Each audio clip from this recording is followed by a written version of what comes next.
ஓம் விக்னேஸ்வரரை போற்றி, ஓம் நவக்கரனர்களை போற்றி. தனுசு ராசி நேர்களுக்கு வணக்கம். தனுசு ராசி காலப்புருஷ சக்கரத்தின் 9ஆம் இடம், தர்மஸ்தானம், பாக்கியவான்கள் வீடு. தர்மம் என்ற சொல்லுக்கு தனுசு ராசியே உதாரணம். மற்ற ராசிகள் 12 ராசி இருந்தாலுமே தனுசு ராசி தனித்துவமான ராசி, இறைவனால் ஆசீர்வதிக்கப்பட்ட ராசி, இறைவனுக்கு பிடித்த ராசி. வேதநாயகன் பிரபஞ்சத்துக்கு ஒரு பொன்னான ஒளியை கொடுக்கும் பொன்னானன் குரு பகவானுடைய ராசி. தனுசு ராசிக்கு பொதுவாகவே தெய்வத்தினுடைய கடாட்சியம் இருக்கும். இப்போ தெய்வத்தின் நடமாட்டம் வீட்டில் இருக்குது. அப்படி சார், தெய்வத்தின் நடமாட்டம் வீட்டில் இருக்குங்கிறீங்க, இப்படி சொல்கிறீங்க அப்படின்னா, பொதுவாக ஒரு தனி மனிதனுக்கு தெய்வ அனுக்கிரகம் இருக்கும், வீட்லேயும் இருக்கும், தனி மனிதனுக்கும் இருக்கும். வீடுங்கிறது ஒரு டீம், ஒரு 5-6 பேர் சேர்ந்து இருப்போம். அம்மா அப்பா குழந்தை குட்டிகளோடு இருக்கிறது குடும்பம். தனி மனிதன் பிறந்த ஜாதகத்தில் அவனுக்கு தெய்வத்தோட கடாட்சியம் இருக்குன்னா கண்டுபிடிச்சிடலாம் ஜாதகத்தை வச்சு. இப்போ நீங்கள் உங்கள் ஜாதகத்தையே ஒரு கிளான்ஸ் பார்த்தீங்கன்னா தெரிஞ்சு போயிடும். நீங்கள் பிறந்த ராசி தனுசு ராசி. நீங்கள் தனுசு ராசி ஒரு லக்கணத்தில் பிறந்திருப்பீங்க. ராசி லக்கணத்துக்கு குரு சம்பந்தம் இருந்துச்சுன்னா கண்டிப்பாக தெய்வத்தோட அனுக்கிரகம் உங்களுக்கு இருக்குது. இல்லைன்னா இயற்கை சுவர்கள் புதன், சுக்கிரன், சந்திரன் ராசியில் தான் இருப்பார். அவர் ஒளிச்சந்திரனாக இருக்கணும். சூரிய காந்தரத்தில் இருந்தார்னா இறைவனோட அனுக்கிரகம் இருக்குன்னு அர்த்தம். சந்திரன் நல்ல நிலைமையில் இருந்தார்னா அம்மனுடைய அனுக்கிரகம் இருக்குன்னு அர்த்தம். குரு நல்ல நிலைமையில் இருந்தார்னா சிவனுடைய அனுக்கிரகம் இருக்குன்னு அர்த்தம். புதன் நல்ல நிலைமையில் இருந்தார்னா பெருமாளுடைய அனுக்கிரகம் இருக்குன்னு அர்த்தம். சுக்கிரன் நல்ல நிலைமையில் இருந்தார்னா பெண் தெய்வங்களோட அனுக்கிரகம் இருக்குன்னு அர்த்தம். ஸோ இப்படி நீங்கள் வகைப்படுத்திக்கலாம். இது தனி மனிதனுக்கு. இதுபோல் குடும்பத்தில் ஒரு தெய்வம் இருக்கணும். குடும்பத்தில் 3 விதமான தெய்வம் ஒரு மனிதனை காப்பாற்றுது. குலதெய்வம், இஷ்ட தெய்வம், காவல் தெய்வம். குலதெய்வம் உங்களுக்கு தெரியும், அப்பா வழியில் கும்பிட்ற தெய்வம். இஷ்ட தெய்வம் தனி ஒரு மனிதனுக்கு ஒரு இஷ்ட தெய்வம் இருக்கும். அந்த தெய்வத்தை நம்ம வேண்டிய நேரம் விரும்பிய நேரத்தில் போய் கும்பிடுவோம். அடுத்து காவல் தெய்வம் நம்ம ஊரில் இருக்கும். நம்ம கிராமத்தில் இருந்தாலும் சரி, ஊருக்குள்ளே இருந்தாலும் சரி, ஊரில் ஒரு கோயில் இருக்கும். அந்த கோயிலுக்கு திருவிழா இதெல்லாம் நடத்துவாங்க, நம்ம கலந்துக்குருவோம். அந்த தெய்வத்தையும் கும்பிடுவோம். அது காவல் தெய்வம். அதாவது நம்மளை அருகாமல் இருந்து காக்குது. நம்ம இருக்கிற இடத்த சுற்றி ஒரு காவல் தெய்வம் இருக்கும். ஸோ இப்படி 3 விதமான தெய்வங்கள் தனுசு ராசி நேர்களை காக்குது. இப்போ உங்கள் வீட்டில் தெய்வத்தின் நடமாட்டம் இருக்குது. எப்படி சார் சொல்கிறீங்க? ஜாதகத்தில் இடம் இருக்கா? ஜாதகத்தில் இடம் இருக்கிறத சொல்லிட்டேன் நான். லக்கணம் சம்மந்தப்பட்ட லக்கணம் ராசி சம்மந்தப்பட்ட இடங்களில் இந்த 4 கிரகங்கள் இருக்கும். குரு, சந்திரன், ஒளிச்சந்திரன், சுக்கிரன், புதன். அதுபோக லக்கணம் ராசிக்கு 2, 5, 9ஆம் இடங்கள் சுத்தமாக இருக்கும், குரு தொடர்பில் இருக்கும். இந்த அமைப்பில் இருந்தாலும் குடும்பத்தில் தெய்வம் இருக்குன்னு அர்த்தம். 2ஆம் இடம் தன குடும்ப வாக்குஸ்தானம். 5ஆம் இடம் பஞ்சமஸ்தானம், அதிர்ஷ்டஸ்தானம். நம்ம தெய்வத்தை கும்பிட்ற அமைப்பு உள்ள இடம். ஒரு மனிதன் எப்படி தெய்வத்தை கும்பிட்றான், அவனுடைய பூஜை புனஸ்காரம் எப்படி இருக்குது, இறை வழிபாட்டில் எப்படி தன்னை செலுத்திக்கிறான், அதை தெரிஞ்சுக்கணும்னா 5ஆம் இடத்தை பார்த்துடலாம். அடுத்து 9ஆம் இடம். அதனால் அவனுக்கு என்ன பெனிஃபிட் கிடைக்கு, பூஜை புனஸ்காரம் பண்ணி அதனால் அவனுக்கு தெய்வத்தோட அனுக்கிரகம் கிடைக்குதா அப்படின்னு 5க்கு 5ஆம் இடத்தை 9ஆம் இடத்தை பார்த்து தெரிஞ்சுக்கலாம். ஸோ 2, 5, 9ஆம் இடங்கள் முக்கியமான இடங்களாக பார்க்கப்படுகிறது. அப்படி பார்க்கும்போது இப்போ தனுசு ராசிக்கு 2ஆம் இடம் குரு பார்வை இருக்குது. 5ஆம் இடத்துல சூரியன் வந்திருக்கிறார். 9 கூடவும் 5ஆம் இடத்துல இருக்குது. நல்ல அமைப்பு தான். அதுபோக 9ஆம் இடத்துக்கும் சுப தொடர்பு இருக்குது. 9ஆம் இடம் குருவுக்கு கேந்திரமாக இருக்குது. குரு நல்ல நிலைமையில் இருக்கிறாரு. அடுத்த ராசியை பார்க்க போகிறாரு. குருவுடைய சஞ்சாரம் அடுத்து நல்ல விதமாக பார்க்கப்படுகிறது. அதுபோல் பஞ்சமாதி சாரத்தில் தான் குரு போகிறார். மிருகசிரிஷம் செவ்வாயுடைய சாரத்தில் தான் போகிறார். இது நல்ல விதமாக தான் பார்க்கப்படுகிறது. ஸோ இப்படி ஒரு காம்பினேஷன் ராசிக்கு அமைஞ்சிருக்கு. 2, 5, 9. சூரியன் இந்த சித்திரை மாதம் முழுக்க 5ஆம் இடத்துல தான் இருப்பார். 9 கூட 5ஆம் இடத்துல இருக்கனால இறையொருள் சித்திக்கும். குருவும் ராசிக்கு 2ஆம் இடத்தை பார்க்குறாரு. அடுத்து ராசியே பார்ப்பார். நல்ல விதமாக இருக்குது. ஓகே நேர்களே, இந்த அமைப்பு வீட்டில் தெய்வ நடமாட்டம் இருக்கிறதுக்கு ஒரு சாத்தியக்கூறாக காட்டுது. தெய்வ நடமாட்டம் இருக்குதா எப்படி சார் கண்டுபிடிக்கிறது அப்படின்னு பார்த்தோம்னா, வீட்டில் எல்லோரும் சந்தோஷமாக இருப்பீங்க, தான் உண்டு தான் வேலை உண்டுன்னு இருப்பீங்க, நேர்த்தியாக இருப்பீங்க, எல்லோரும் அதிகாலையில் எந்திரிச்சிருவீங்க. எந்த குடும்பத்தில் எல்லோரும் அதிகாலையிலே எந்திரிச்சிக்கிறாங்க, 6 மணிக்குள்ளே எந்திரிச்சு கடமைகளை செய்ய ஆரம்பிக்கிறாங்களோ அந்த இடத்துல தெய்வம் இருக்கும். அதுபோக பெரியவங்களோட நமஸ்காரம் இருக்கணும். பெரியவங்க வீட்டில் இருக்கிறது பெருமாள் இருக்கிற மாதிரி. நான் இந்த வீடியோ பதிவில் முன்பதிலேயே கொஞ்சம் நிறைய விஷயங்களை சொல்கிறேன், அப்புறம் பின்னாடி பலன்களை சொல்கிறேன். நிறைய பேர் இந்த பலனை பற்றி எதிர்பார்க்காதீங்க. பலன்களில் யார் வேணாலும் சொல்லலாம். தனுசு ராசிக்கு அப்படி இருக்கும் இப்படி இருக்குன்னு எல்லாம் சொல்லலாம். நானே நிறையா சொல்கிறேன். பின்னாடி நான் அடுத்து வருகின்ற காலங்கள் எப்படி இருக்குன்னு பலன்களை சொல்கிறேன். அதுக்கு முன்னாடி வீட்டில் தெய்வத்துடைய நிலைப்பாடு எப்படி, அந்த தெய்வத்தை எப்படி நீங்கள் தக்க வச்சுக்கணும், அந்த தெய்வ அனுக்கிரகம் இருந்ததுன்னா உங்களுக்கு நல்லபடியாக போகும், எப்படி போகுங்கிறது நான் இந்த வீடியோ பதிவில் சொல்கிறேன். இந்த வீடியோவை நீங்கள் எப்போ வேணாலும் கேட்டுக்கலாம். தெரிந்தவர்களுக்கு ஈஸியான விஷயமா இருக்கும், தெரியாதவர்கள் இதை வச்சு பயனடையலாம். வீட்டில் பெரியவங்களோட ஆசீர்வாதம் இருக்கணும். பெரியவங்க வீட்டில் இருக்கணும். குறிப்பாக ஒரு வீடுனா அங்கே ஒரு வயதான தாத்தா பாட்டி இருந்தாங்கன்னா அந்த வீடு நல்லாயிருக்கும். பெருமாள் இருக்கிற மாதிரி பெரியவங்க இருக்குது, பெருமாள் இருக்கிற மாதிரி. வீட்டில் விபூதி வாசம் இருக்கும். ஆண்கள் வந்து நெற்றியில் விபூதியோடு இருப்பாங்க, பெண்கள் வந்து குங்குமத்தோடு இருப்பாங்க. நெற்றியில் வந்து விபூதியும் குங்குமம் எந்த வீட்டில் அந்த சின்னங்கள் இருக்குதோ அந்த வீட்டில் வந்து தெய்வம் கண்டிப்பாக இருக்கும். வீட்டில் பள்ளிகள் சத்தம் இருக்கும், கவுளி அப்பப்போ அடிக்கும், பள்ளி நடமாட்டம் இருக்கும், அரிசி உப்பு தீர்ந்து போகாது. அதனால் தனுசு ராசி நேயர்களுக்கு சொல்கிறேன், தாய்மார்களுக்கு முக்கியமாக சொல்கிறேன், வீட்டில் அரிசி உப்பு தீர்ந்து போகாமல் வச்சுக்கோங்க. அடுத்து வந்து வீட்டில் வந்து விளக்கு என்ன வாடை இருக்கும், விளக்கு தீபம் பொருத்தி நம்ம அதை குளிர் வச்சாலும் அந்த நறுமணம் இருக்கும். அதுபோக விளக்கு எரியும் போது, குத்து விளக்கு எரியும் போது அந்த தீபச்சூரை சுற்றி ஒரு வெண்படலம் இருக்கும். நம்ம தூரத்துலேருந்து பார்த்தோம்னா அதை சுற்றி ஒரு ஷேடு மாதிரி தெரியும். அது எல்லார் வீட்லேயும் தெரியாது, சில வீட்டில் தான் தெரியும். அந்த ஒளியுடைய பிம்பம் வந்து ஒரு ரவுண்டாக தெரியும். அப்படி இருந்துச்சுன்னா அங்கே ஒரு ஆத்ம ஒளி இருக்குது, ஆன்மீக ஒளி இருக்குது அப்படின்னு கண்டுபிடிச்சிக்கலாம். ஒரு எக்ஸ்ட்ரா ஆர்டினரியாக அங்கே ஒரு சக்தி இருக்குதுன்னு தெரிஞ்சுக்கலாம். அடுத்து வந்து பறவைகளோட சத்தம் இருக்கும். வீட்டை சுற்றி ஏதோ ஒரு பறவைகள் வந்து சத்தம் போடும், காக்கா கத்தும். வீட்டு மாடியிலையோ வீட்டுக்கு முன்னாடி இருக்கிற மரத்துலையோ காக்கா கத்தும். காக்கா வந்து பிதர்கள், நம்மளுடைய முன்னோர்கள் வந்து நம்ம வீட்டுக்கு வந்து அடிக்கடி வர்றாங்கன்னு அர்த்தம். அவங்களோட ஆசீர்வாதம் இருக்குது அப்படின்னா குலதெய்வத்தோட அருள் இருக்குன்னு அர்த்தம். பசுமாடு வந்து வீட்டுக்கு முன்னாடி சத்தம் போடும், வீட்டுக்கு முன்னாடி அடிக்கடி வந்து நிற்கும், அம்மான்னு சத்தம் கூப்பிடும். ஸோ இப்படி நிறைய சமிக்கைகள் சொல்லலாம். தாவரங்கள் எடுத்துட்டோம்னா கருவேப்பிலை செடி நல்லா வளரும், கருவேப்பிலை வந்து நல்லா வளரும். துளசியுடைய பராமரிப்பு நல்லாயிருக்கும், துளசி செடி வந்து நல்லா வளரும். துளசிங்கிறது ரொம்ப ஆச்சாரமானது, அது மாடம் வச்சு தனிப்பட்ட முறையில் தான் கும்பிடணும். அது சில பேர் வந்து ஆச்சாரமாக செய்வாங்க, துளசி மாடத்தை வந்து கோயில் மாதிரி கொண்டாடுவாங்க. அது ஒரு பக்கம் இருக்குது, அதுடைய வழிபாடெல்லாம் வேறு மாதிரி பூஜை புனஸ்காரம். சில வீட்டில் துளசி செடி வளர்ப்பாங்க, அது நல்ல விஷயமாக தான் பார்க்கப்படுகிறது.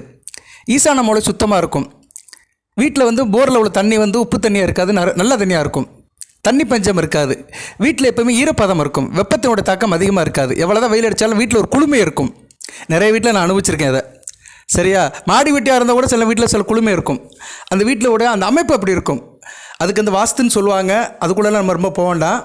வாஸ்து அமைப்பு இருந்தாலுமே அந்த இறைவனோட அனுக்கிரகம், தெய்வத்துடைய நடமாட்டம் அந்த வீட்டில் இருந்துச்சுன்னா அந்த வீட்டோட சீதோசன நிலை வந்து அங்கே வீட்டில் இருக்கிறவங்களுக்கு ஏற்ற மாதிரி மாறிடும். அவங்க ஆரோக்கியத்துக்கு ஏற்ற மாதிரி மாறிடும்.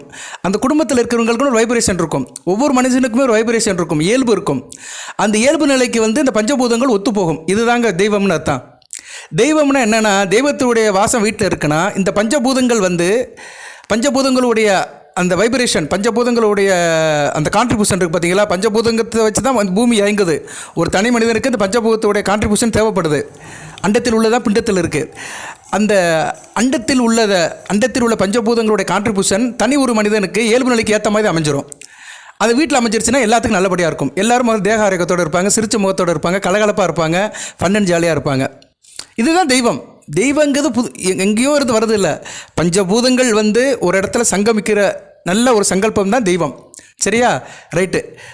நம்ம இதை பற்றி பேசுகிறோம்னா நான் இன்னும் கொஞ்சம் ஸ்கிப்பாகி போயிடுவேன். நம்ம நேரடியாகவே தனுசு ராசிக்கு வந்துடுவோம். சரியா நேர்களே, ஏன்னா நம்ம எதையும் திணிக்கக்கூடாது. உங்களுக்கு என்ன தெரியுதோ அதை வச்சு தான் நான் உங்கள்கிட்ட வரணும். சரியா, தெரிஞ்சதை வச்சு தான் சொல்லிக் கொடுக்கணும். எந்த இடத்துல பொருள் தொலைஞ்சு போச்சோ அந்த இடத்துல தான் தேடணும், தேவையில்லாமல் போட்டு பேசிகிட்டு இருக்க வேண்டாம். ஸோ உங்களுக்கு என்ன சொல்ல வரேன்னா, இந்த அமைப்பு வந்து வீட்டில் இருக்கும். வீட்டில் உள்ள போரில் உள்ள தண்ணி வந்து நல்லா ஒரு உப்பு கரிக்காமல் இருக்கும், டேஸ்ட்டாக இருக்கும். சில காரியங்கள் நல்ல விதமாக பார்க்கப்படும். வீட்டில் யாருக்கும் தேக ஆரோக்கிய பிரச்சனை வராது. எல்லாம் அவங்க பாடு உண்டு சோழி உண்டுன்னு இருப்பாங்க. நல்லபடியாக பொழுது போயிட்டுருக்கும். வீட்டில் இருக்கிறவங்களாம் ஒருமுகமாக இருப்பாங்க, பாசிட்டிவ் வைப்ரேஷனில் இருப்பாங்க. எல்லோரும் நல்லா இருக்குன்னு நினைப்பாங்க. மற்றவங்களுடைய பேச்சுக்கும் சொல்லுக்கும் செயலுக்கும் ஆளாக மாட்டாங்க. சரியா, ஊர் ரொம்ப எடுத்துகிட்டு வர மாட்டாங்க. இப்படி சில குடும்பங்கள் இருக்குது. அந்த குடும்பத்தில் வந்து தெய்வத்துடைய அனுகிரகம் இருக்கும். இன்னும் நிறையா சொல்லலாம். தெய்வத்துடைய நடமாட்டம் வீட்டில் நீங்கள் பழங்கள் காய்கறிகள் வாங்கிட்டு வந்தீங்கன்னா அழுகி போகாது. ஈவன் ஃப்ரிட்ஜில் வச்சாலுமே கெட்டு போகாது. கோயிலேருந்து வாங்கிட்டு வர எலுமிச்சம்பழம் வந்து கெட்டு போகாமல் இருக்கும். அது வத்தும், ஆனால் வந்து கெட்டு போகாது. சரியா, இதெல்லாம் வந்து வீட்டில் வந்து தெய்வம் வீட்டில் இருக்குன்னு உள்ள சமிக்கைகள், அறிகுறிகள். இந்த அறிகுறிகள்லாம் தென்படும். இது இல்லாமல் இருந்துச்சுன்னா தீய சக்திகள் வந்துடும். தீய சக்திகள்னால் பெருசாக ஒன்று பேய் பிசாசு வந்து வீட்டில் குடியிருக்க போகிறது கிடையாது. ஒரு நெகட்டிவ் வைப்ரேஷன் என்ன சொல்லுவாங்க, அதை ஒரு தடை, ஏதோ ஒரு சிக்கல், ஏதோ ஒன்று இருக்குது அப்படின்னு சொல்கிற மாதிரி இருக்குதுன்னா வீட்டுக்குள்ளே வந்து பெண்கள் வந்து பெண்கள் வந்து என்ன சொல்கிறதுனா, பெண்கள் வந்து இயல்பாக இருக்க மாட்டாங்க. டயத்துக்கு குளிக்க மாட்டாங்க, தன்னுடைய கடமைகள் கரெக்டாக செய்ய மாட்டாங்க. தயவுசெய்து தாய்மார்கள் யாரும் கோச்சிக்காதீங்க. நான் வந்து இதெல்லாம் ஒரு அறிகுறிகள் இப்படிலாம் நிறைய இருந்துச்சுன்னா அங்கே இருக்குன்னு சொல்கிறேன். அதனால் யாரும் வந்து இதை வந்து விதர்ப்பமாக எடுத்துக்காதீங்க. ஏன்னா பெண்கள் இருந்தால் ஆரம்பிக்கணும். பெண்ணு தான் ஒரு குடும்பத்துக்கு வந்து சக்தி. பெண்ணு தான் நல்லா இருக்கணும். பெண்ணு நல்லா இருந்துட்டாலே ஆண் வந்து வசப்படுவான். ஏன்னா அன்னை ஆதிபராசக்தி தான் மும்மூர்த்திகளுக்கு சக்தியை கொடுத்துருக்குறா. சிவா, விஷ்ணு, பிரம்மாவுக்கு. பிரபஞ்சம் தோண்டும் போதே தோண்டியவள் சக்தி தான். ஒரு மனிதன்கிட்ட சக்தி இல்லைன்னு தான் சொல்கிறோம். என்னடா ஆள் சோர்ந்து போய் கிடக்கான், தெம்பு இல்லை அவங்ககிட்ட அப்படிங்கிறோம். தெம்புனா என்ன? சக்தி தான். ஸோ சக்தி வீட்டில் பெண் எந்த அளவுக்கு பெர்ஃபார்ம் பண்ணுறாலும் அந்த அளவுக்கு ஆண் ஆட்டோமேட்டிக்காக ஜென்ரேட் ஆயிடுவான், இயங்க ஆரம்பிச்சிருவான். அதனால தான் ஒரு ஆணின் வெற்றிக்கு பின்னாடி ஒரு பெண் இருக்கான்னு சொல்கிறாங்க. ஸோ பெண்கள் சுத்தபத்தமாக இருக்கணும், பேச்சை குறைக்கணும், தேவையில்லாமல் பேசக்கூடாது, கணவன் முன்ன பின்ன இருந்தாலுமே அனுசரித்து போகணும். அதுபோக காலையில் சீக்கிரமாக எந்திக்கணும், பூஜை புனஸ்காரத்தை பண்ணணும், கடமைகளை செய்யணும், தலையை விரிச்சு போட்டு இருக்கக்கூடாது, சாயந்தரம் 6 மணிக்கு மேலே பேணு பார்க்கக்கூடாது, வாசப்படியில் உட்காந்துட்டு ஊர் கதை பேசக்கூடாது, தலையை விரிச்சு போட்டு உட்காந்துருக்கக்கூடாது. இதெல்லாம் செய்யணும். இன்றைக்கி இதெல்லாம் சில பேருக்கு சொன்னால் சங்கடமாக இருக்கும். இன்றைக்கி இந்த லவ்விய உலகத்தில், மாடர்ன் உலகத்தில் சில மாறுபாடுகள் இருக்க தான் செய்யுது. அந்த மாறுபாடுகளோடு நம்ம நமக்கு நல்லது நடக்கணும்னு நினச்சோம்னா நடக்காது. நம்ம கொஞ்சம் மாறி தான் ஆகணும். சில செயல்கள் நமக்கு நடக்கணும், குடும்பத்தில் சில காரியங்கள் நடக்கணும், தொட்டு தொடங்கணும்னா நம்ம மாறி தான் ஆகணும். நம்மளுடைய நடைமுறை வாழ்க்கையை கொஞ்சம் மாற்றணும். பெண்கள் கொஞ்சம் மாறி இருக்கணும். ஆனால் வீட்டில் தெய்வ நடமாட்டம் இல்லைன்னா பெண்கள் இயல்பாக இருக்க மாட்டாங்க. அவங்ககிட்ட நிறைய வித்தியாசம் தெரியும். சீக்கு நோக்கு நிறைய இருக்கும். வீட்டில் அடிக்கிற உடம்புக்கு முடியாமல் போகும், ஆஸ்பத்திரி வீடும் அலைஞ்சிட்டு இருப்பாங்க. வீட்டில் கப்படிக்கும், துர்நாற்றம் இருக்கும், பொருட்கள் தொலைஞ்சு போகும், ஒரு இடத்துல வச்சு ஒரு இடத்துல தேடிக்கிட்டு இருப்பாங்க. இந்த அமைப்பெல்லாம் இருக்கும். இன்னும் நிறைய சொல்லிட்டு போகலாம். அரிசி தட்டுப்பாடு இருக்கும், உப்பு தட்டுப்பாடு இருக்கும், பால் பொங்கும், பால் தெரிஞ்சு போயிடும், தயிர் புளிச்சிரும். இதெல்லாம் நிறைய ஒரு சாப்பாடு பொருட்கள் சீக்கிரம் வீணடிக்கப்படும். சாப்பிட பொருட்கள் அந்த அன்னபூர்ணியோட கடாட்சியம் முழுமையாக கிடைக்காது. எந்த வீட்டில் சாப்பிட்ட பொருட்கள் கரெக்டாக இருக்கோ அந்த வீட்டில் அன்னபூர்ணி கரெக்டாக இருக்கான்னு அர்த்தம். கிச்சன் சுத்தமாக இருக்கும். கிச்சனை வச்சு வீட்டில் சொல்லிடலாம் தெய்வம் இருக்கா இல்லையான்னு. அடுப்பறையில் தான், அஞ்சரைப்பட்டியில் தான் மகாலட்சுமியே இருக்கா. அந்த அஞ்சரைப்பட்டியில் தான் மகாலட்சுமி முழுமையாக வாசம் பண்ணுறா. அஞ்சரைப்பட்டி சுத்தமாக இருக்கும். அஞ்சரைப்பட்டியில் எப்பயுமே பொருள் இருக்கும். சீரகம், கடுகு, கிராம்பு, இது மாதிரி பொருட்கள், நறுமண பொருட்கள், சாப்பாட்டுக்கு தேவையான பொருட்கள்லாம் இருக்கும். சரியா நேர்களே? இப்படின்னு நிறையா சொல்லிட்டே போகலாம். இதை பற்றி இன்னும் கொஞ்சம் நான் சொல்ல ஆரம்பித்தேன்னா அது கொஞ்சம் மருத்துவம் சம்மந்தப்பட்டதாக போயிடும். அதனால் அதை பற்றி நான் ரொம்ப உள்ளே போகலை. ஸோ வீட்டில் தெய்வ சக்தி இல்லை, வேறு சக்தி இருக்குதுன்னா இது மாதிரி அறிகுறிகள் தென்படும். அப்படி இருக்கிறவங்க அதுலேருந்து வெளியே வந்துடுங்க, மாற முயற்சி பண்ணுங்கள். முயற்சி பண்ணிங்கன்னா உங்களுக்கு நல்லது ஒரு காரியம் நடக்கும். சரியா நேர்களே? அதனால் இப்போ கோச்சாரத்தில் கிரக நிலைகளில் தெய்வ சக்தி வீட்டில் இருக்கிறதுக்கு வாய்ப்புகள் அதிகமாக இருக்குது. நீங்கள் நடைமுறை வாழ்க்கையை கொஞ்சம் மாற்றி அமைச்சிட்டிங்கன்னா கூடுதல் சிறப்பாக இருக்கும், நல்லது நடக்கும். அவ்வளோதான். உங்களுக்கு என்ன வேணும்னு எனக்கு தெரியாது. நான் ஒரு ஜோதிடர், கிரக நிலையில் ஆராய்ச்சி பண்ணி சொல்லுவேன் நான், அவ்வளோதான். அதுபோக கூடுதலாக சில இயல்புகளை சொல்லுவேன். எல்லாமே நடக்கிறது தான், நடந்தது தான் சொல்கிறேன். இப்படிலாம் நடந்து எல்லோரும் நல்லா இருக்காங்க, பிரச்சனை இல்லாமல் இருக்காங்க, வாழ்க்கை நல்லபடியாக போயிட்டுருக்குது. ஸோ நம்ம வாழ்க்கை நல்லா போகணும்னா இதை நீங்கள் தெரிஞ்சுக்கணும். இப்போ தனுசு ராசிக்கு 2 கிரகங்கள் குருஷியலாக இருக்குது, சுக்கிரன், சனி பகவான். சுக்கிரன் ஓரளவு பரவாயில்ல. சனி பகவான் 4ஆம் இடத்துல அர்த்தாஷ்டம சனியில் இருக்கிறாரு. நீங்கள் 2 தெய்வத்தை கண்டிப்பாக வழிபட்டு தான் ஆகணும். சுக்கிரன், சனி பகவான். சனி பகவானுக்கு 18ஆம் பட கருப்பசாமி. சுக்கிரனுக்கு சைவத்தை தழுவுறவங்க அதுக்கு ஒரு மந்திரம் சொல்கிறேன், அதை சொல்லுங்கள். வைஷ்ணவத்தை தழுவுறவங்க பெருமாளை கும்பிடுங்க, மகாலட்சுமியை கும்பிடுங்க. செவ்வாய், வெள்ளி 2 நாள் உங்களுக்கு முக்கியமான நாளாக பார்க்கப்படுகிறது. செவ்வாய்க்கிழமை கற்பனசாமி வழிபாடு வச்சுக்கோங்க. வெள்ளிக்கிழமை மகாலட்சுமி வழிபாடு வச்சுக்கோங்க. செவ்வாய்க்கிழமை 3 to 4:30 கற்பனசாமி கோவிலுக்கு போங்க, கற்பனசாமியை கும்பிடுங்க. மாதம் ஒரு சனிக்கிழமை கும்பிட்டிங்கன்னா உங்களுக்கு அர்த்தாத்ம சனிலேருந்து எல்லா பிரச்சனையும் தீர்ந்து போயிடும். இதை தொடர்ச்சியாக செய்கிறவங்களுக்கு தேக ஆரோக்கியம் நல்லாயிருக்கும், கடன் கப்புகள் கட்டுக்குள்ளே இருக்கும், வம்புகளுக்கு பிரச்சனை இருக்காது, வேலைக்கு தேடுறவங்களும் வேலை கிடைக்கும், வேலை நிம்மதியாக போகும், தொழில் மிகச்சிறப்பாக இருக்கும், தொழில் வியாபாரம் நல்லாயிருக்கும், அதில் பின்னடைவு இருக்காது, நஷ்டம் இருக்காது, நல்ல விதமாக பார்க்கப்படுகிறது. நீங்கள் நல்லா இருப்பீங்க, மனமும் உடலும் நல்லாயிருக்கும். கற்பனசாமி எந்த அளவுக்கு கும்பிட்றீங்களோ அந்த அளவுக்கு மனதாலும் உடலாலும் நல்ல நிலைமையில் இருப்பீங்க. அவருடைய அணுக்கரம் பரிபூர்ணமாக கிடைக்கும். அவர் மந்திரத்தை ஏற்கனவே சொல்லியிருக்கிறேன், அந்த மந்திரத்தை வேணால் இதில் டிஸ்பிளே பண்ண சொல்கிறேன், உங்களுக்கு அதை நீங்கள் எடுத்து வச்சுக்கோங்க. ஓம் கிருஷ்ணாய கிருஷ்ண வர்ணாய கிருஷ்ண புத்திராய மகா காலாய மகா ருத்ராய ஸ்ரீ கற்பனசாமி முனே நமோ நம. இந்த துதியை சொல்லுங்கள். இது கற்பனசாமிக்கு செவ்வாய்க்கிழமை 3 to 4:30 முடியல சார் அப்படிங்கிறவங்க 8 to 9 கும்பிடுங்க. செவ்வாய் ஓரையில் கும்பிடுங்க, சிறப்பு தான். செவ்வாய்க்கிழமை அன்றைக்கி கற்பனசாமியை கும்பிடலாம், ஒன்றும் பிரச்சனை இல்லை. அடுத்து சுக்கிரனுடைய மந்திரம். சுக்கிர மந்திரம் ஒரு மந்திரம் இருக்குது. சுக்கிரனுக்கு சைவம் சிவனை கும்பிட்றவங்க சுக்கிர மந்திரத்தை பைரவ மந்திரத்தில் சொல்லலாம். அஷ்ட பைரவரில் ஒரு பைரவர் இருக்கிறார், ஆனந்த பைரவர், ருரு பைரவர். இதனை ஏற்கனவே சொல்லியிருப்பேன்னு நினைக்கிறேன் போன வீடியோவில். இருந்தாலும் இந்த வீடியோவில் வலியுறுத்தி சொல்கிறேன். ஏன்னா இந்த மந்திரத்தை சொன்னீங்கன்னா கண்டிப்பாக தெய்வசக்தி உங்களுக்கு நல்ல ஒரு துணை, ஒரு வழியை கொடுக்கும். ஏன்னா தெய்வசக்தி ஏற்கனவே வீட்டில் இருக்குது. அந்த நேரத்தில் நம்ம சம்மந்தப்பட்ட தெய்வத்தை கும்பிடணும். நமக்கு எந்த கிரகம் இப்போதைக்கு தனுசு ராசிக்கு ஆகாமல் இருக்கோ அந்த தெய்வத்தை கும்பிட்டோம், அந்த தெய்வத்துடைய அந்த கிரகத்தினுடைய தெய்வங்களை கும்பிட்டோம்னா நல்லாயிருக்கும். இப்போ சனி பகவான் அவர் ஒரு கிரகம் தான். அவருக்கு வேண்டிய தெய்வம் கற்பனசாமி. அது மாதிரி சுக்கிரன் ஒரு கிரகம் தான். அவருக்கு வேண்டிய மந்திரம் வந்து ஆனந்த பைரவர், ருரு பைரவர். இவருடைய மந்திரத்தை சொல்லிட்டோம்னா அந்த பிரச்சனை தீர்ந்து போயிடும். சுக்கிரன் 6-11 கூடிய 4ஆம் இடத்துல இருக்கிறாரு. குடும்பத்தில் பிரச்சனை இருக்கும், வம்புழக்கு இருக்கும், தாய் விஷயத்தில் பிரச்சனை இருக்கும், வண்டி வாகனத்தில் பிரச்சனை இருக்கும், விவசாயம் விவசாயம் தோட்டம் பயிர் இதில் சில பிரச்சனைகள் இருக்கும். 11ஆம் இடத்துக்கு 6ஆம் இடத்துல மறைஞ்சிருக்கிறாரு. ஸோ மூத்த சகோதர வழியில் பிரச்சனை இருக்கும், லாபம் நல்லா இருக்காது. 10ஆம் இடமும் பாதிப்பு இருக்குது, 11ஆம் இடமும் பாதிப்பு இருக்குது. ஏன்னா 10 கூடியவனும் 11 கூடியவனும் 6ஆம் இடத்துல இருக்கிறாங்க. தன்னுடைய வீட்டுக்கு நல்ல நிலைமையில் இல்லை. 11 கூடியவன் தான் வீட்டுக்கு 6ஆம் இடத்துல 4ஆம் இடத்துல இருக்கிறாரு. நல்ல விதமாக பார்க்கப்படாது. சுக்கிரன் மே 31 வரைக்கும் நல்ல பலங்கள் அந்த அளவுக்கு சிறப்பாக செய்ய மாட்டார். அதுக்கு தான் இந்த மந்திரத்தை சொல்கிறேன். இந்த மந்திரத்தையும் டிஸ்பிளே பண்ணுறேன், வீடியோவில் என்க்ளோஸ் பண்ணுறேன். இதை நீங்கள் ஸ்க்ரீன்ஷாட் எடுத்துக்கோங்க. ஸ்ரீ ருரு பைரவா ஓம் ஆனந்த ரூபாய வித்மகி டங்கேஷாய தீமகி தன்னோ ருரு பைரவ பிரசோதியாத். இது சமஸ்கிருதத்தில் தான் இருக்குது. இதையும் நீங்கள் வந்து வெள்ளிக்கிழமை இறை வெட்டுட்டும் போது வீட்டில் சொல்லலாம். அதுபோக செவ்வாய் வெள்ளி வீட்டை எலுமிச்சை மலத்தை மாற்றுங்க. இது ஒரு முக்கியமான விஷயம். நீங்கள் கோயிலுக்கு போங்க, பிரசாதம் வாங்கிட்டு வாங்க. கோயிலில் எலுமிச்சை மலம் கொடுத்தாலும் அதையும் வீட்டில் வைங்க, வேணா சொல்லலை. ஆனால் வீட்டில் வந்து எலுமிச்சை மலத்தை மாற்றுங்க. ஒரு பழம் வாங்கிட்டு வந்து வீட்டில் பூஜை பண்ணுங்கள், மந்திரம் சொல்லுங்கள். இப்போ நான் சொன்ன மந்திரத்தெல்லாம் சொல்லி சபிங்க, ஜபம் பண்ணுங்க, மந்திரத்தை சொல்லுங்கள், இறைவனுடைய நாமத்தை சொல்லுங்கள். குலதெய்வமோ இஷ்ட தெய்வமோ காவல் தெய்வமோ ஏதோ ஒரு தெய்வத்தை கும்பிடுங்க. குறிப்பாக நான் சொன்ன அந்த சுக்கிர வழிபாடையும் கற்பனசாமி வழிபாடையும் செய்யுங்க. கற்பனசாமியை மேக்ஸிமம் வீட்டில் கும்பிட முடியாது, கோயிலில் தான் கும்பிட முடியும். ஸோ வெள்ளிக்கிழமை இரவு வேணால் சுக்கிர வழிபாடு வீட்டில் வச்சுக்கலாம். உங்கள் சாய்ஸ் தான். சுக்கிர வழிபாடு மந்திரத்தை சொல்ல சங்கடப்படுறவங்க மகாலட்சுமி கும்பிடுங்க. மகாலட்சுமியோட மந்திரத்தை சொல்லுங்கள். ஓம் ஆதிலட்சுமியை போற்றி. இதெல்லாம் மந்திரம் இல்லை, அவருடைய நாமம், அன்னை தாயாருடைய நாமந்தான். ஓம் ஆதிலட்சுமியை போற்றி, தனலட்சுமியை போற்றி, தானியலட்சுமியை போற்றி, திவ்யலட்சுமியை போற்றி, திரவியலட்சுமியை போற்றி, சௌபாகியலட்சுமியை போற்றி, வீரலட்சுமியை போற்றி, விஜயலட்சுமியை போற்றி, ஐஸ்வர்யலட்சுமியை போற்றி, சந்தானலட்சுமியை போற்றி, மகாலட்சுமியை போற்றி, நாராயணையை போற்றி அப்படின்னு சொல்லுங்கள். இதெல்லாம் எனக்கு தெரிஞ்சது. எனக்கு தெரியாது, உங்களுக்கு நிறைய தெரியும், அதை சொல்லுங்கள். சரியா? எல்லாத்துக்கும் எல்லாம் தெரியாது. சரியா நேர்களே? அனைத்தும் அறிந்தவன் இறைவன் தான். அதனால் உங்களுக்கு இது காட்டிலும் கூடுதலாக தெரிஞ்சிச்சுன்னா அதை சிறப்பாக செய்யுங்க. நல்ல விசேஷம்தான். கும்பிடுங்க. என்ன செஞ்சாலும் ஒரு எலுமிச்சை பழத்தை வச்சு கும்பிடுங்க. அந்த தெய்வ சக்தி அப்படியே வீட்டில் நிற்கும். அந்த பழத்தை மாற்றுங்க, செவ்வாய் வெள்ளிக்கு மாற்றி அந்த பழத்தை வந்து ஜூஸ் போட்டு குடிச்சிருங்க. உப்பு சர்க்கரை சேர்த்து போட்டு குடிங்க. சரியா? ஏன்னா உப்புலையும் சர்க்கரையிலே வந்து சுக்கிரன் இருக்கிறாரு, மகாலட்சுமி இருக்கிறா. அதை செய்யுங்க. அரிசியும் உப்பும் வீட்டில் தீராமல் பார்த்துக்கோங்க. அரிசி வந்து அன்னை ஆதிபராசக்தி, சந்திரனுடைய அனுக்கிரகம். உப்பு வந்து மகாலட்சுமி. ஸோ அன்னை அம்பாளும் தாயாரும் வீட்டில் இருந்துட்டாலே அனைத்தும் வீட்டில் இருக்கிற மாதிரி தான். சரஸ்வதி எங்கே சார் இருக்கா? உன் நாவில் இருக்கா, நீ சொல்கிற மந்திரத்தில் இருக்கிறா. ஸோ 3 முப்பெரும் தேவிகளும் உங்கள் வீட்டில் இருக்கிறாங்க. ஒருத்தி அரிசி வடிவத்தில் அன்னபூர்ணியாக இருக்கிறா, ஒருத்தி உப்பு வடிவத்தில் மகாலட்சுமியாக இருக்கிறா, இன்னொருத்தி சரஸ்வதி எங்கே இருக்கிறா? நாவில் இருக்கிறா. நாவில் சரஸ்வதி. சரஸ்வதி என் நாவில் குடியிருப்பால் சத்தியமே நிலைக்கும், வென்றிடுவேன் உன்னை வென்றிடுவேன், அந்த பைரவி துணைவன் பாதம் பணிந்து உன்னை நான் வென்றிடுவேன் உன்னை வென்றிடுவேன்.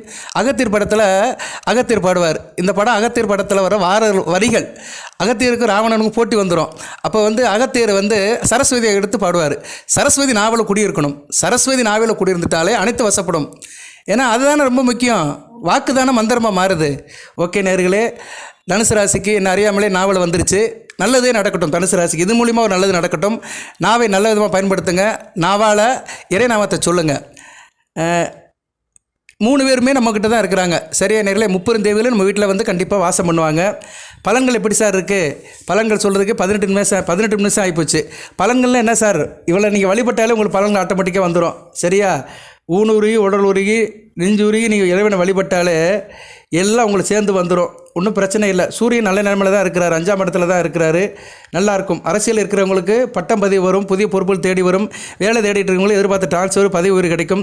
படித்து விட்டு வேலையில் இருக்கிறவங்களுக்கு நல்ல வேலை கிடைக்கும். தொழில் முதலீடுகளுக்கு நல்ல விதமாக பார்க்கப்படுகிறது. தொழிலில் நல்ல லக் எடுக்கணும்னா கற்பனசாமி வழிபாடு ரொம்ப முக்கியம். 10ஆம் இடத்தை வந்து சனி பார்க்குறாரு ராகுவோட சேர்ந்து. அதனால் ரொம்ப முக்கியம். ஏழரை தாக்கத்திலேருந்து வெளியே வந்துட்டீங்க.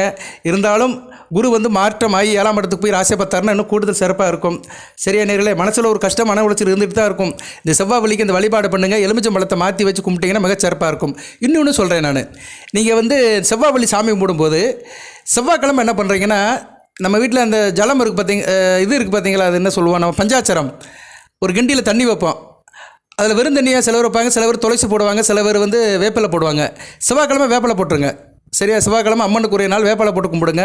வெள்ளிக்கிழமை துளசி போட்டு கும்பிடுங்க. இதெல்லாம் கடையில் வாங்கி வச்சு ஃப்ரிட்ஜில் வச்சுக்கணும், வாடாமல் இருக்கும். வேப்பலை வந்து ஈஸியாக கிடைக்கும், வீட்டுக்கு முன்னாடி மரம் இருக்கும். ஒரு இலையை எடுத்து நம்ம அதில் போட்டுக்கலாம். பூஜை முடிஞ்ச பின்னாடி அதை தண்ணியை குடிச்சிக்கலாம், நம்ம அதை தீர்த்தமாக நினச்சி குடிச்சிக்கலாம். வீட்டிலேயே நம்ம எல்லாத்தையும் ரெடி பண்ணிக்கலாம். கோயில் குளத்துக்கு தான் போகணும் கிடையாது. அங்கே போய் நின்றுக்கிட்டு முட்டிக்கிட்டு அவன் ஒன்று சொல்லுவான், இவன் ஒன்று சொல்லுவான். எதுக்கு கோயில் போனாமே சில பேர் தெரியாமல் போயிடும். சும்மா வேடிக்கை பார்க்க போகிறவங்களாம் கோயிலுக்கு நிறைய இருக்கிறானுங்க. எல்லாம் உங்கள்கிட்ட தான் இருக்கா சாமி, உன் நாவல் தான் இருக்கிறா. இதயத்திலிருந்து அப்படியே நாவுக்கு கொண்டு வாங்க, சரியா? உள்ளத்திலிருந்து உதட்டுக்கு கொண்டு வாங்க. எல்லாமே இதுபடும், தன்வசப்படும். ஓகே, அதையும் செய்யுங்க, சரியா? அந்த தீர்த்தத்தில் துளசியும் வேப்பலையும் போட்டு சாமி கும்பிட்டிங்கன்னா மிகச்சிறப்பு. இந்த கோடை காலத்துக்கு மிக அருமருந்தாக இருக்கும், நல்லா இருக்கும், சீதோஷணமாக இருக்கும் உடம்பு. வேப்பலை வந்து பெரும்பெரும் வியாதிகள்லாம் குணப்படுத்தும், சரியா? வேப்பிள்ளையில் இருக்கும் மகா மாதிரி எமனுக்கு எமனாவால் எங்களுக்கு அரு மாதிரி. வேப்பிள்ளையிலையும் எலுமிச்சத்திலையும் வந்து எலுமிச்சம்பழத்திலையும் ஏகப்பட்ட மருந்துகள் இருக்குது. அது ரெண்டும் ஒரு இடத்துல சேர்ந்து இருந்துச்சுன்னா மிகச்சிறப்பை கொடுக்கும், எதுவுமே வராது. ஓகே, தேக ஆரோக்கிய பிரச்சனை மிகச்சிறப்பாக இருக்கும். தனுசு ராசினியர்களுக்கு இந்த காலகட்டம் வந்து 2ஆம் அதிபதி 3ஆம் அதிபதி 4ஆம் இடத்துல இருக்கிறார். அவர் தான் சனி பகவான். அவர் கொஞ்சம் ராகுவோடு சேர்ந்து இருக்கிறனால சில பேருக்கு ஊர் மாற்றம் இருக்கும், பேர் மாற்றம் இருக்கும், தொழில் மாற்றம் இருக்கும், சொத்து மாற்றம் இருக்கும். அதில் கொஞ்சம் கவனமாக இருங்க. சில பேருக்கு பழைய வீட்டை, ஏன்னா 4ஆம் இடத்துல அசுபக பார்வை இருக்கிறனால பழைய வீட்டை புதுப்பிப்பீங்க. சொந்த ஊரை விட்டு எங்கேனாச்சும் இடம் மாற்றத்துக்கு ஒரு வாய்ப்பு இருக்கும், சரியா? முடியாத வேலைகள் இருந்தால் கூட சில நேரத்தில் முடிச்சு கொடுத்துருவீங்க. திருமணம் கொஞ்சம் தாளகாலமானாலுமே நல்லபடியாக முடியும், சரியா? இந்த சித்திரை மாதம் அந்த அளவுக்கு பெருசாக யாரும் வரன் போக மாட்டாங்க. அடுத்து வருகின்ற வைகாசி மாதம் வந்து கொஞ்சம் கூடுதலாக வரன் வரும். முயற்சியை கைவிட்டுறாதீங்க. திருமண யோகம்லாம் கூடி வருது. ராசியை குரு பார்க்க ஆரம்பித்தாலே வேலை நோக்கம் வந்துருச்சும்பாங்க. ஸோ மே மாதத்துக்கு மேலே வேலை நோக்கம் வந்து மிகச்சிறப்பாக இருக்கும். அதுபோல் 7 கூடிய புதனும் வந்து ஏப்ரல் 30ஆம் 5ஆம் இடத்துக்கு போயிடுவார். ஸோ 7 கூட 5ஆம் இடத்துக்கு போயிட்டதுனால திருமணம் விஷயத்தில் இருக்கிறவங்களுக்கு நல்ல ஒரு லக் அடிக்கும், சரியா? திருமணமாய் கொடுத்தனம் பண்ணுறவங்களுக்கு நல்லாயிருக்கும், புதுசாக திருமணமாய் கொடுத்தனம் பண்ணுறவங்களுக்கு. அதுபோக அந்த தேடுதலில் இருக்கவங்களுக்கும் நல்ல வரன் அமையும். இப்படி தான் பலன்கள் வந்து உங்களுக்கு பாசிட்டிவாக போகும். கணவன் மணி உறவு நல்லாயிருக்கும். காதலர்களுக்கு நல்ல ஒரு காலமாக பார்க்கப்படுகிறது. எதிரிகளால் எந்த பிரச்சனையும் இல்லை, எதிரில் நண்பராகிடுவாங்க. தொழில் கொஞ்சம் மத்தியமமாக தான் இருக்கும், தொழில் அக்கறையாக இருங்க. வண்டி வாகனம் வாங்குகிற யோகம் இருக்கும். பூர்வ புண்ணியத்தில் அப்பா வழி அம்மா வழியில் உள்ள பிரச்சனைகள்லாம் ஓரளவு ஷார்ட் அவுட் ஆகி அதில் உள்ள சொத்து பத்துக்கெல்லாம் கிடைக்கிறதுக்கு வாய்ப்பு இருக்குது. குழந்தை பாக்கியம் இல்லாதவர்களுக்கு குழந்தை பாக்கியம் இந்த காலகட்டத்தில் கிடைக்கும். அதை பற்றி ஒரு நல்ல ஒரு தகவல் கிடைக்கும். இருந்த போதிலும் குரு 6ஆம் இடத்துல இருக்கிறாரு மே 15ஆம் தேதி வரைக்கும். தேக ஆரோக்கியத்தை பார்த்துக்கோங்க, உடல் நலத்தையும் பார்த்துக்கோங்க. 5 குடைவன் 8ஆம் இடத்துல இருக்கிறார். யார்? செவ்வாய். அவர் குருசாரம் பட்டிருந்தாலுமே பிள்ளைகள் விஷயத்தில் சில உடன்பாடுகள் இருக்கும். பிள்ளைகளுக்கு உங்களுக்கும் இடையே புரிதல் கம்மியாக இருக்கும். பிள்ளைகள் உங்கள்கிட்ட எதனாச்சும் இடக்கு முடக்காக இருக்கலாம். அதனால் பிள்ளைகள் விஷயத்தில் கவனமாக இருங்க. உங்கள் பிள்ளைகள் ஆண் பிள்ளையாக இருந்தாலும் சரி, பெண் பிள்ளையாக இருந்தாலும் சரி, உத்தியோக ரீதியாக படிப்பு ரீதியாக உங்களை விட கொஞ்சம் தூரமாக கூட போகலாம். அப்படியே போகிறதா இருந்துச்சுன்னா நல்லபடியாக பேசி அனுப்பி விடுங்க, பிரச்சனை பண்ணிகிட்டு இருக்காதீங்க, சரியா? அதே நேரத்தில் வந்து தொழில் நல்லாயிருக்கும். தொழிலில் சில பிரச்சனை இருந்தாலும் நல்லாயிருக்கும். கூட்டு தொழிலெலாம் நல்லபடியாக பார்க்கப்படுகிறது. கூட்டு தொழில், பங்குச்சந்தை, ஷேர் மார்க்கெட்லாம் நல்ல விதமாக இருக்கும். அப்பா வழியில் கொஞ்சம் கவனமாக வச்சுக்கோங்க. கேது 9ஆம் இடத்துல இருக்கிறாரு. கேது 10ஆம் இடத்துலேருந்து 9ஆம் இடத்துக்கு வராரு. அடுத்த பயிற்சி மே 18 தான் ராகுகேது பயிற்சி. இருந்தாலும் 9ஆம் இடத்துக்கு கேது வருது வந்து கொஞ்சம் உங்களுக்கு வந்து ஒரு இது இருக்கும், ஆன்மீக வழிபாடு அதிகமாக வரும்.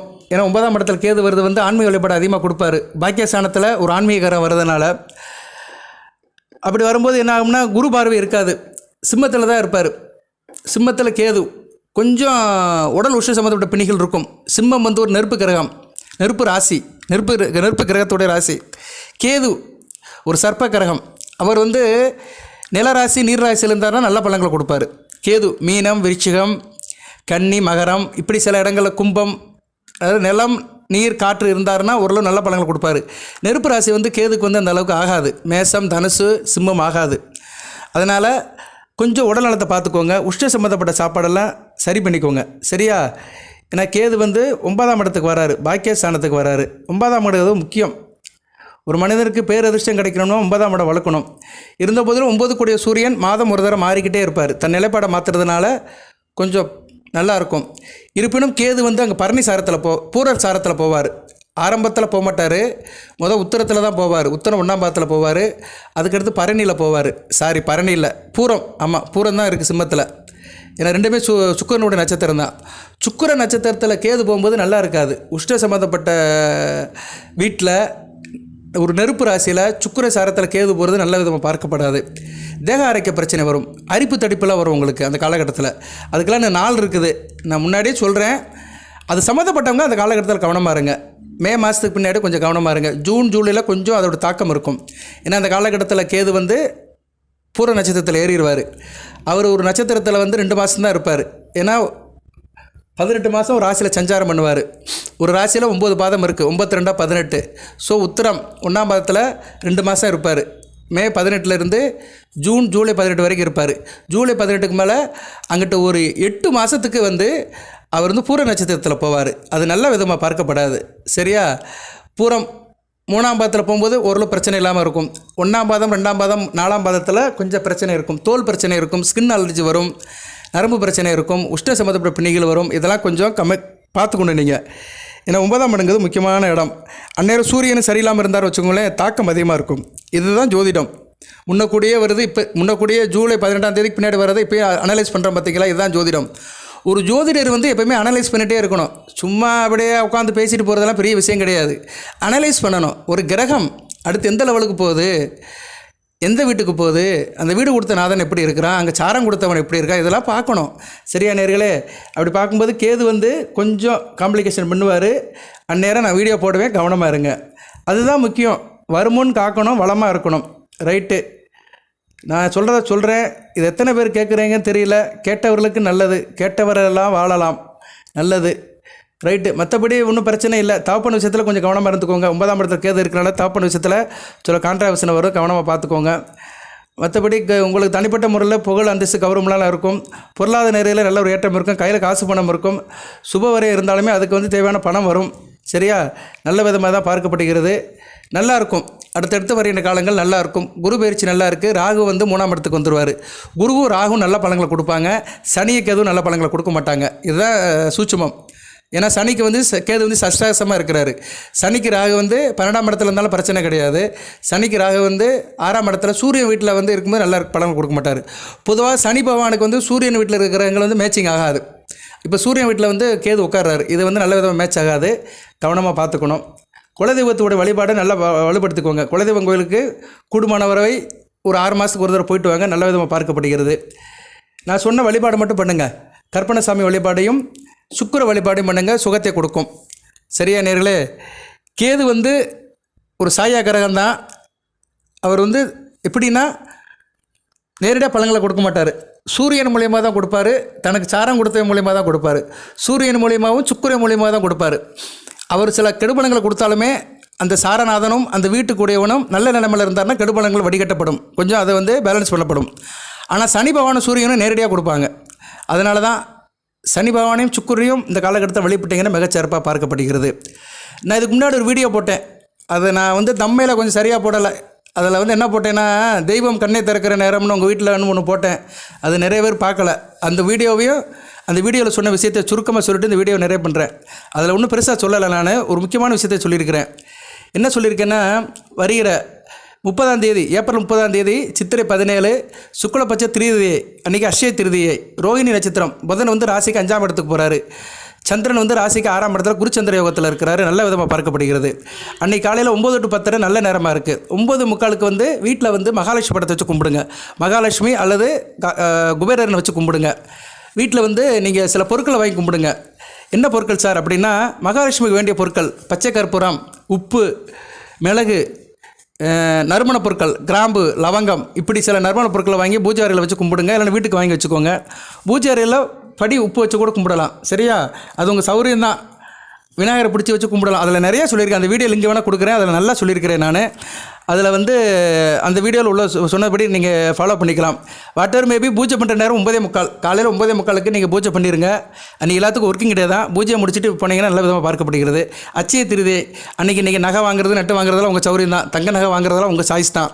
தங்க நகை வாங்க முடியலன்னா கரெக்டாக அந்த 9:45 முன்னாடியே நீங்கள் வந்து என்ன பண்ணுங்கன்னா, 9 மணிக்கே வந்து என்ன பண்ணுங்கன்னா, பொருட்களை வாங்கி வச்சுருங்க. 9 to 10 நல்ல நேரம்.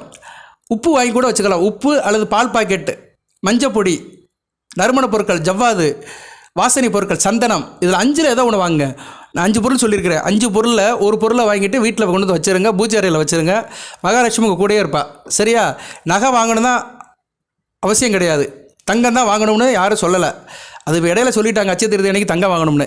அதனால் வருகிற சித்திரை 30ஆம் தேதி இந்த பொருளை வாங்கி வீட்டில் வச்சுட்டிங்கன்னா, வச்சு சாமி கும்பிட்டிங்கன்னா கண்டிப்பாக தெய்வம் உங்கள் வீட்டில் அப்படியே நிற்கும். சரியா? தெய்வம் அப்படியே வீட்டில் நிற்கும். அடுத்தடுத்து நீங்கள் செய்கிற காரியங்கள்லாம் நல்லபடியாக நடக்கும். ஸோ தெய்வத்தை வீட்டில் ரீட்டைன் பண்ணுறது ரொம்ப முக்கியம். வெளியே விடாதீங்க, தெய்வத்தை வீட்டோடு பிடிச்சி வச்சுருங்க. அடுத்தடுத்து செவ்வாய்க்கிழமை வெள்ளிக்கிழமை நான் சொன்ன அந்த பூஜை பண்ண புனஸ்காரத்தை பரிகாரத்தை பண்ணிட்டே வந்துட்டிங்கன்னா, பரிகாரம் சொல்ல முடியாது, அந்த வழிபாடு பண்ணிட்டே வந்துட்டிங்கன்னா தெய்வம் உங்கள் வீட்டோடு இருக்கும், எந்த பிரச்சனையும் இருக்காது. இந்த அர்த்தாஷ்டம சனி, 9ஆம் இடத்துல வர கேது, இதெல்லாம் வந்து எந்த பிரச்சனையும் இருக்காது. ஏன்னா உங்களுக்கு வந்து அடுத்த குருஷியல் வந்து 4ஆம் இடம் 9ஆம் இடம் தான். 4ஆம் இடத்துல சனி பகவான் சுகஸ்தானத்தில், 9ஆம் இடம் பாக்கியஸ்தானத்தில் கேது. இன்னும் அடுத்து வருகின்ற ஒரு 1.5 வருஷத்துக்கு இந்த காம்ப்ளிகேஷன் இருக்கும். இதிலேருந்து வெளியே வரணும்னா நான் சொன்ன வழிபாடு பண்ணுங்கள், சிறப்பாக இருக்கும். இதுபோக உங்களுக்கு தெரிஞ்ச சில முறைகள், வழிமுறைகள், வழிபாடுகள் இருந்துச்சுன்னா அதையும் ஃபாலோ பண்ணுங்கள். வாட்டவர் மேபி நமக்கு நல்லது நடக்கணும். நான் நல்ல நேரத்தை சொல்லிட்டேன். சரியா? ஏப்ரல் 30ஆம் தேதி காலையில் 9:45 பூஜை பண்ணிடுங்க. மிக சிறப்பாக இருக்கும். அச்சய திருதி அன்னைக்கு மிக நல்ல நாளாக பார்க்கப்படுகிறது. அன்றைக்கி கிரக நிலையிலும் நல்லா இருக்குது. சரியா நேர்களே? புதனும் ராசிக்கு 5ஆம் இடத்துக்கு வராரு, பஞ்சமஸ்தானத்துக்கு வராரு. ராசிக்கு 7-10 கூட பஞ்சமஸ்தானத்தில் வர்றது மிக சிறப்பு தான். சரியா நேர்களே? நல்ல அமைப்பை கொடுப்பார். ராசிக்கு வந்து அவர் வந்து 11ஆம் இடத்தை பார்க்கனால நல்ல லாபகரமான நாளாக பார்க்கப்படுகிறது. ஏப்ரல் 30ஆம் தேதிக்கு மேலே கூடுதல் லாபம் இருக்கும். லாபம் வந்து உங்களுக்கு வசப்படும். எதில் மூலிமா வரும்னா கணவன் மணி உறவு, கூட்டுத்தொழில், நண்பர்கள், சொந்த பந்தம், தொழில், வியாபாரம், இதிலேருந்து நல்ல லாபம் வரும். புதன் வந்து அந்த குருஷிலான இடத்த விட்டு வெளியே வந்துடுவார். நல்ல விதமாக பார்க்கப்படுகிறது. அச்சய திருதி அன்னைக்கு இந்த வழிபாடையும் பண்ணிடுங்க. சுருக்கமாக கும்பிடுங்க, நம்ம செலவு பண்ண வேண்டாம். வாழ்த்துக்கள். எல்லாம் வல்ல இறைவன் தனுசு ராசி நேயர்களுக்கு சில சௌபாகியத்தும் சில ஐஸ்வர்யத்தையும் சில நன்மையிலும் கொடுப்பார். அனைத்து வளங்கள் நலங்களை பெற்று தேக ஆரோக்கியத்துடன் தீர்க்காயலுடன் நீடுகூடி வாழ்க, நிறைந்த வளம் பெறுக. நன்றி நேயர்களே.